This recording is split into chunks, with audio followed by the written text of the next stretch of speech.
Marche arrière pour Marc Tiercelin et Luc Alphand. Leur DCNS est privé d'électricité. Les deux hommes essayent de réparer au plus vite pour reprendre leur marche en avant.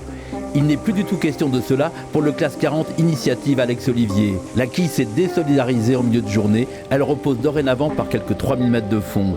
Tanguy Delamotte et Éric Perron ont sécurisé au mieux leur bateau.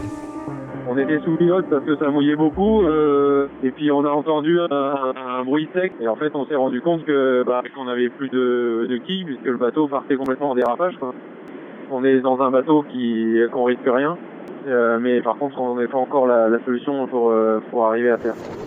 C'est un peu trop calme à notre goût, mais on perd rien pour attendre parce que ce soir on va se faire un peu allumer dans une belle dépression là, juste au nord des Açores. Donc il nous reste quelques heures de calme et après ça va ventiler. Et oui, cela va bastonner encore sévère sur la Grande Bleue, bien grise et mouvementée depuis le départ. Cap à l'ouest ou cap au sud, chacun a joué sa carte pour se placer au mieux face aux coups de tabac à venir. Des pointes de vent à plus de 50 nœuds sont attendus. Le plus dur sera passé demain ou dans la nuit à la limite de lundi à mardi. Et je crois que ça sera accueilli avec soulagement par l'ensemble de la flotte parce que pour l'instant ça a été une transat qui a été très dure, notamment en termes de mer et puis aussi en termes de manœuvres, parce qu'il y a eu beaucoup de manœuvres. Hier c'était beaucoup plus calme au passage de la dorsale, mais en réalité il a fallu renvoyer toute la toile, réduire à nouveau cette nuit et renvoyer ce matin. Donc c'est vrai que ça fait pas mal de boulot.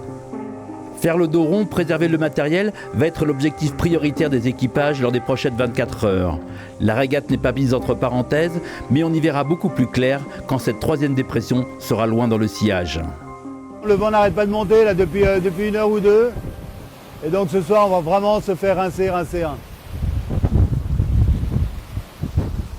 Bon allez, du soleil, profitons-en. Ça va pas durer.